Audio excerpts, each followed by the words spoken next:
All right, folks, welcome to Investing for Beginners podcast. Today, we're going to talk about investing for your children. We're going to talk a little bit about some of the plans that are out there and how you can get started, and maybe what kind of returns you might could see, and that could give you some maybe inspiration to go ahead and start sooner than later. So I guess with that, let's go ahead and kind of dive into investing for your kids. Like, is buying Bitcoin the right way to start, or what are your thoughts on how we get started with this? You know what? I've seen clips circulating about somebody who was being really down on Bitcoin in 2013. So I don't want another clip of me in 10 years saying that. Look at what Andrew said about buying Bitcoin for your kid. So I'm going to plead the fifth on that one. But there are a lot of cool accounts that are available. Some we've talked about. We talked a long time ago about, and I'd be curious to hear about some of those. But I think one of the biggest ones that really opened my eyes, and this one is cool because it can apply for your own child, but you can also open one for a niece or nephew. And even though, they're not your kid, but that's a 529 account. And, how familiar are you with 529s and what, like mid? Okay. It's tax advantaged account. And it can be used for a child to pay for college expenses, education expenses. And so it's a really great way because you get dual benefits. You get early compounding because you can buy stocks with these 529s. So the child gets early compounding, and then they get that tax benefit. And then if the kid ends up not going to college, you basically get the money back. I think you have to pay taxes at that point, but you still get the money back. So it's not money into a black hole necessarily. Right. Yeah. If they graduate, I guess. But yeah, right. I mean, it's a very cool tool that's been around for a while that I think everybody should look into if you're thinking about investment options for your child. Yeah, for sure. I know enough about it to be dangerous. I do know like all the great things that you talked about are certainly great options, but I know something that I read in the past, it might've been when I was with the bank, that grandma and grandpa can contribute to it. So it's the 529 is available for other family members or friends to invest. So if somebody wants to give your kid $100, you can, instead of giving them the cash, you could have them deposited into the 529 and it can be invested. I think there are certain limits of how much you can put in there. I would probably check with the IRS or the government to double check that because they do update it every year. I did notice that ChatGPT said that the contribution limit this year is $19,000 per individual. So that's something to, I guess, keep in mind if you're a high net earner and you want to put a lot of money in. There's certainly you can, but there's a limit to what you can do with it. But yeah, that was definitely one of the first ones I discovered when I first kind of got into this whole investing gig. Yeah, I opened one pretty early for my daughter. Big mistake though. I allocated some money to bonds. That was dumb. Yeah, yeah. Maybe not the best choice, but water under the bridge, right? Yeah. Hey. She's getting free money. Free money is free money. So right, exactly. Can't complain too much. Yeah, but exactly. As far as I know, sorry. Go ahead. No, go ahead. Oh, as far as I know, for 529s, you basically have to buy some sort of fund with them. So whether it's mutual fund, whether it's maybe index funds, the 529 I have for my daughter is with Merrill Edge. And so that only had just different fund options. So I think I put her in like an S&P and then also a bond fund, which that'll be the last time I talk about that. But right. you can pick the funds and then you pick, do I want 80% stocks, 20% bonds, whatever it is. And I believe there were also options to go aggressive or value and all the different flavors. And then you could also choose how you want to put new money. So maybe you didn't want to touch the portfolio, but then you said, hey, all new money is going to be 100% stocks. That could be a way to do it too. And it's really simple for me because I'm Bank of America. So I can just like I would do an automatic transfer into a savings account, I can automatic transfer into a 529.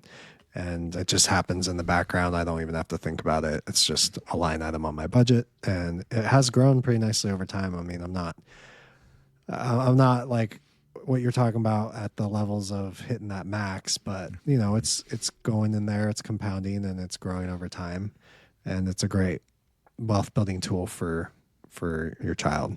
Yeah.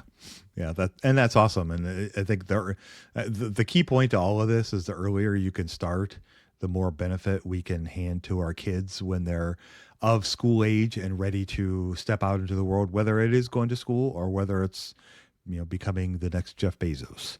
So we can all dream, right?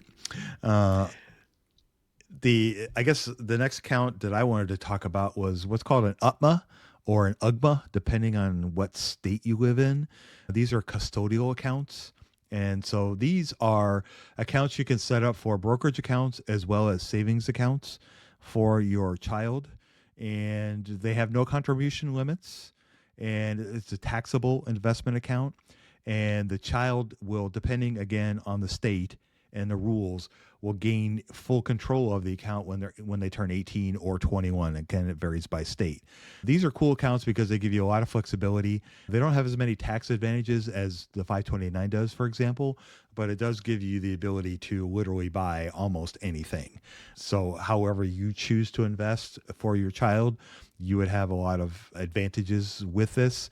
So the UTMA is the one that I'm most familiar with because that's the one I opened for my daughter, and that's the one I worked with when I was in the banking world. And that basically means it's a universal transfer minor account, which means that they are a air quote signer on the account, and it's tied to their social security number, but they have no access to it. So the good thing is if you get in a fight with your kid when they're 16 and they want to go to the bank and take all their money out, this will not show up in their accounts in their register, and they have zero access to it. And they can scream and yell all they want, and the bank is not going to give them the money because by law they're not of age to access it. So there is that tiny benefit. They're super easy to set up. You can do it through your bank like Andrew did with the 529 at Bank of America. You could do it through the investment account. The brokers at Bank of America, I have mine with Fidelity. So it's tied to my investment account. And so it's not quite as easy as Andrew's, but it is pretty simple. I transfer money and then I can just choose which account I want it to go into, and it can go into my daughter's UTMA, and then we can invest the money for her, or she can choose what investments she wants me to buy. So it works pretty slick, and it's a great way to start your kids, especially if you want to start putting money in the stock market. Yeah, it's a fantastic way to go about it. And I believe, like, if you're just making it simpler so you don't have to make these transfers later on, right? Mm-hmm. So it's setting them off on that foot. Is it like when you turn 18, or when she would turn 18 is when the account, or is it different? Yeah. You could set the date, or you could set the age. Well, with Fidelity, they told me it would be when she turns 18. So I think you can probably determine different ages if you set up trust funds, and you can allocate different things and work with a lawyer or with the bank to set a different age if you want to. And you have the option of doing that if you choose. But again, I think it's going to vary state by state. So some states will automatically wait till you're 21. Some will be 18. Some will be between 18 and 21. So it can vary. But if you have any questions, by all means, talk to the brokerage if that's what you're setting up, and just ask them when does this turn over. And what'll happen is the bank will start telling you, they'll start sending you messages that this is coming due, and they'll start kind of timing it. In other words, if you don't do anything, they'll just close the account for you, liquidate all the funds, and just send you a cashier's check. So you don't want that to happen, because that would unnecessarily interrupt any compounding that's been going on, and it could also trigger some tax issues as well. So any way that you can avoid that, the better. But yeah, there's a few loopholes in there that you got to be aware of. But it's a fantastic account. And again, it's super easy, and you can buy whatever you want. Yeah, I love that. Yeah. Is that something you're picking the stocks for her, or how are you going about that? Yes. I say that with a caveat. I do discuss with her what I'm going to buy because, in a vain attempt so far, I'm trying to get her interested in the stock market. And all she cares about at this point is, am I making money and is this doing good? So there hasn't been a lot of deep discussion about whether, Spotify is a good investment or not. It's, is it doing well? Is it making me money? And should I keep buying more of it, kind of thing? So Yeah. that's been the extent of it. Side note, her account is destroying me, so there's that. Nice. So Nice. yeah. Of course. Yeah. So is my daughter's. I've talked on the show before about that, but yeah, she has Nvidia and she added more to Nvidia when it was Nice. up Yeah, because nice. this is the stock that's making me the most money. Right. So I'm going to add more. Yeah. Yeah. Yeah. My daughter's stock selecting has basically revolved around what are the products that I use. So kind of along the Peter Lynch idea. So she's buying Netflix, Nintendo, Amazon, Spotify, Apple. So, she's chosen some really good companies. Really the only dog that she's chosen so far has been Roblox. So that's been it. So yeah, I mean, when you think about the great businesses of the past, they were all, a lot of them were born from teenagers. You look at MySpace, Facebook, Apple, iTunes, all these things, right? Yeah. YouTube was a big one of those too. So what are we doing learning DCFs and all the other crazy stuff that finance professionals handle? It's all craziness. Yeah. Yeah. Yeah, for sure. So before we leave the whole account thing, there's a couple other ones I think we probably should mention. The first one is a custodial IRA account. This one is frankly one that I know a little bit about, but I haven't dug deep into the weeds about it. I'll throw a few things out there, and if you know more, you could certainly please tag on. But it's an IRA, so it's an investment account that our kids can use to start investing for themselves, but it has to come from air quote earned income. So I say air quote because yes, when your child is 13 or 14, in some states they can get a job and they can actually make money.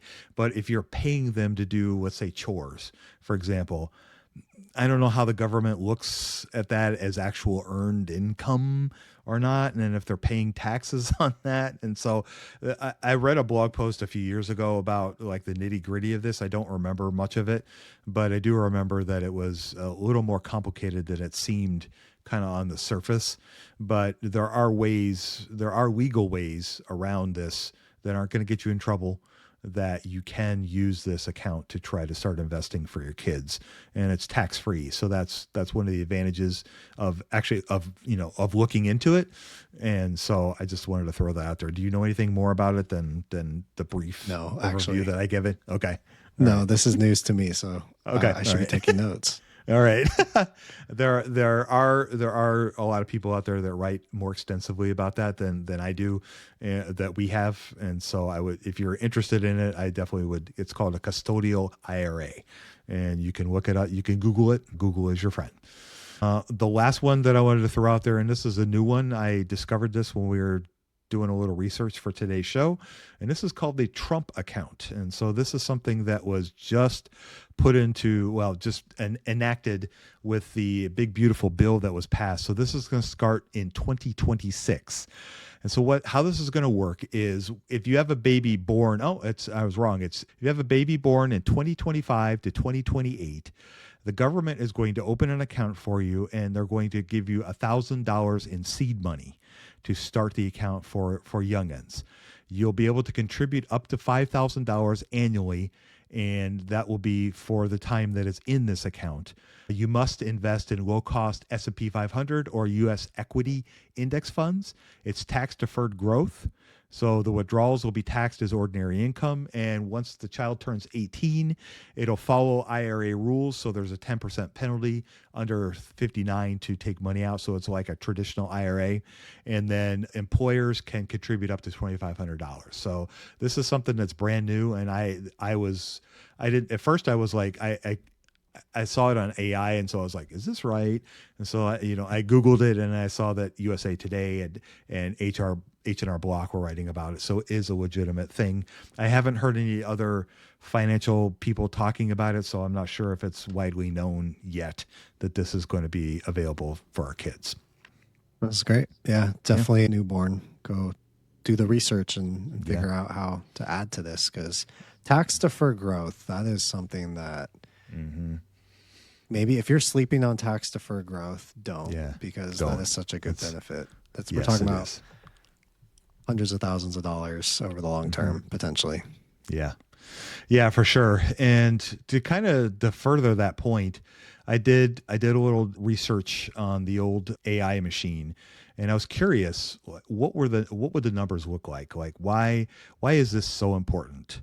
And so I'll just kind of throw this out there. So if you have a baby, let's say you have a newborn, and you open one of these accounts that we're talking about and you want to start investing for them.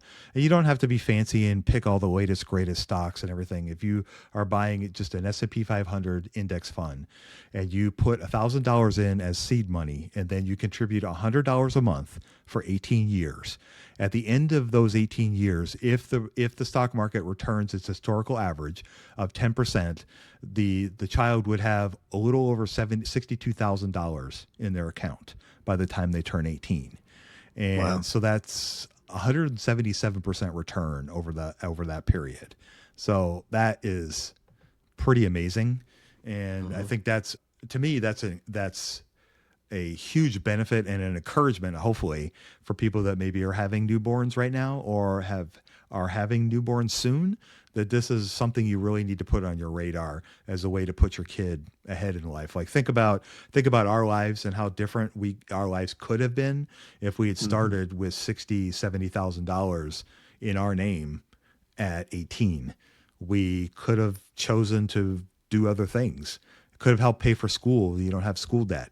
It could have helped to start a career, working as an entrepreneur.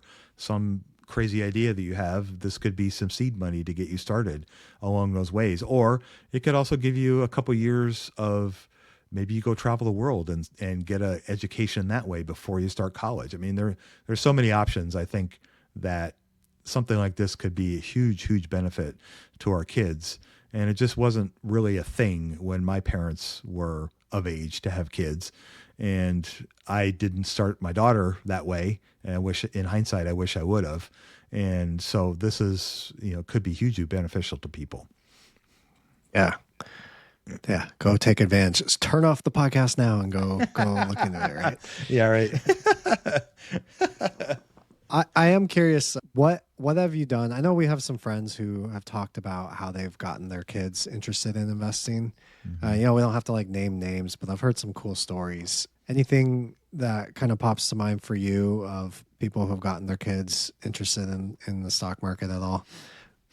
Yeah, one of our friends, he did something cool with his sons. He started them with some seed money, and then he started basically he created a chart, like a big chart that he would put on the floor. And then every year he would sit down with his sons and he would talk to them about the power of compounding. And then he would make visualizations of how much their money was growing. And he would use things like pennies or quarters or dimes and whatnot and stack them up so the kids could see how much the money was growing. And then he would talk to them about the kinds of investments that they would have and ask them, do you want to continue down this path or do you want to try something different? And he would make like icons of different companies, like their logos. He would either just cut out pictures from magazines or whatnot, and he would have those on this graphic so the kids could see, kind of visualize, okay, this company is growing this much, this company is growing this much, so they could kind of put visualizations to it. And then he would ask them, okay, do you like this company? Do you want to keep investing in it? Or do you like something else in this group that you would rather invest in? So instead of giving them, everything in the stock market, he gave them very limited choices. And it allowed them to, from things that they were familiar with. And it also reinforced that this is a good company because they see the money growing after they've picked this company. And so every year he would sit down with his boys and go over their numbers. So they would have like a annual little party, and they would put this little chart on the floor, and they would go through it, and the numbers would grow. So he would have to graduate from pennies to like quarters and things like that. So, Yeah. but he would do the same thing with the icons. He would just keep expanding the pool and giving his sons more and more options. And eventually it got to where they were excited about this annual meeting, because they got to see how much their money was growing and see how well things were doing for them. And if I remember right, one of the sons had made over $100,000 by the time they turned 18. So it gave the kid a lot of choices of what he wanted to do with his life. And so I thought it was a super powerful thing. And I keep thinking I need to do that with my daughter, but I haven't. So I'm the slacker dad. So, but I think it's amazing. And I think the last one I'll throw out there is I also have heard somebody talk about how they give their kid an allowance every week, but every month they go over their budget with them. And so they could see where the household money is going. And so they understand the economics of what's going on in the household, and how the money that's being given to them is for chores that contribute to the success of the household. So doing the dishes, or cleaning the cat box, or taking out the garbage. They're not, super complicated things, but it's showing them that they're not just getting the money for free. They're actually having to do something to earn it. And then they make the kid, when they give them the money, they have 3 buckets they have to put it into. They can put money into the spending bucket, the investing bucket, and the giving bucket. So that teaches them that, they have to plan. Like if they want to buy a big thing, say they wanted to buy something that was $100 and they're getting $20 a month. Well, they have to, they can spend 10 of it, but if they want that big thing, they're going to have to save $10 to get to it. And so they start to understand that if you want something, you have to figure out with what you have, how you're going to buy it. And that also the importance of giving and trying to help other people out that are not as fortunate as they are, and how important that is to society as well as to them being a contributing member of society. And so I thought that was really powerful, and I've tried to enact that with my daughter, and it hasn't gone as well as I'd hoped, but I'm still water dripping on a stone. So I'll keep working at it. But I love both of those examples. Child labor, sign me up. No, I'm just kidding. Don't take me out of the context. AI bots. There's sarcasm in my voice. Come on now. I have one that's not as cool, definitely not as cool as the $100,000 example, but I remember first getting into the stock market around Thanksgiving time. That's when I bought my first share of Microsoft, was like Thanksgiving weekend. And so like what we did with my nieces and nephews, I was like, all right, you can have $10 now, or you can have $20 in a stock. And I was proud of them. They all picked, $20.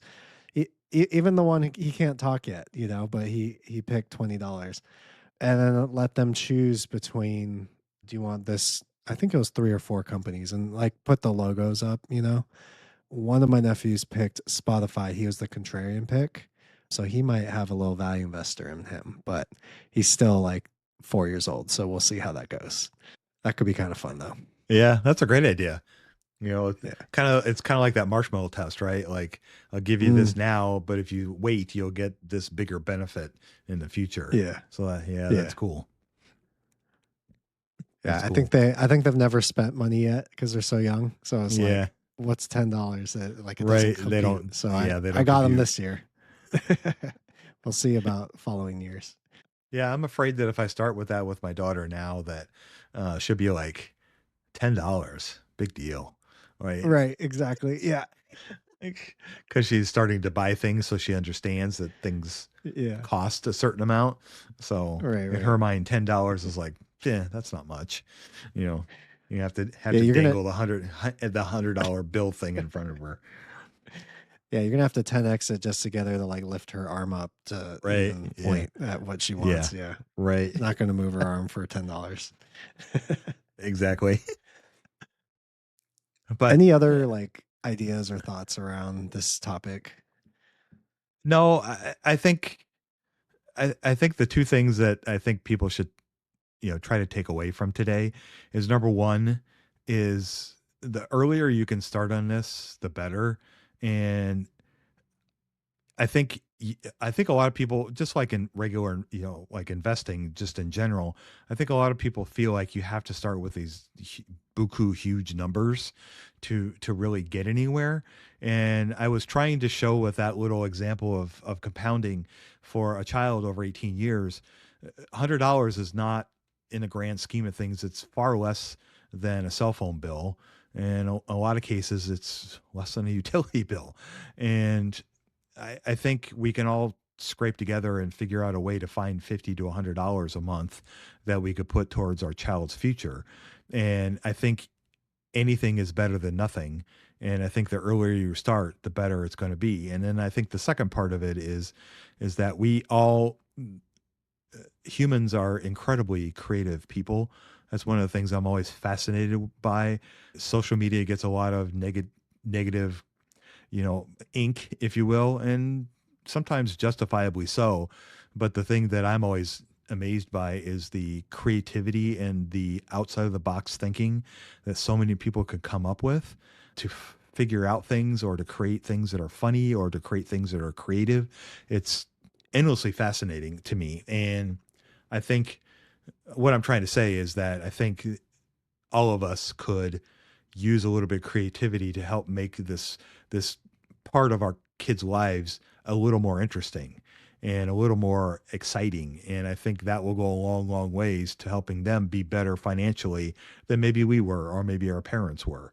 And so I think the more that we can do that, the better our society will be. So I'll get off my soapbox now.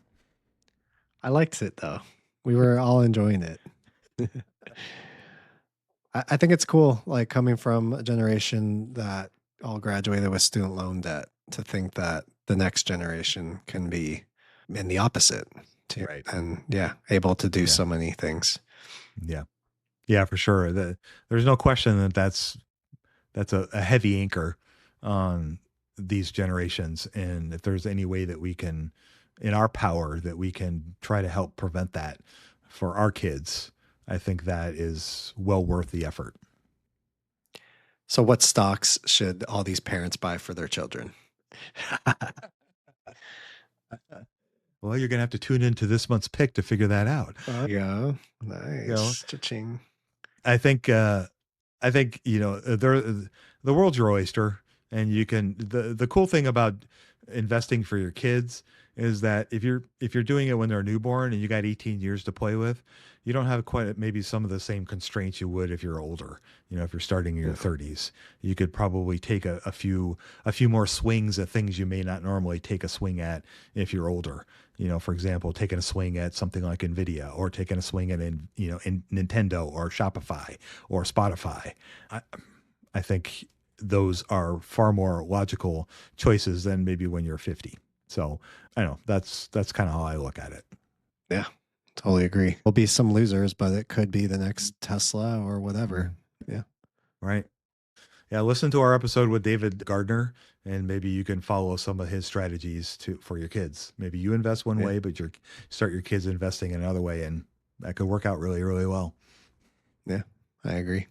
Totally agree. Well, with that, we will go ahead and wrap up today's conversation. I hope you enjoyed our thoughts and our teachings on how to start investing for your kids. This is a very important topic, and it's probably not discussed near enough. And if you can start your kids early, please, by all means, take the advantage and the opportunity to do so. So with that, we'll go ahead and sign us off. You guys go out there and invest with the margin of safety. Emphasis on the safety. Have a great week, and we'll talk to you all next week.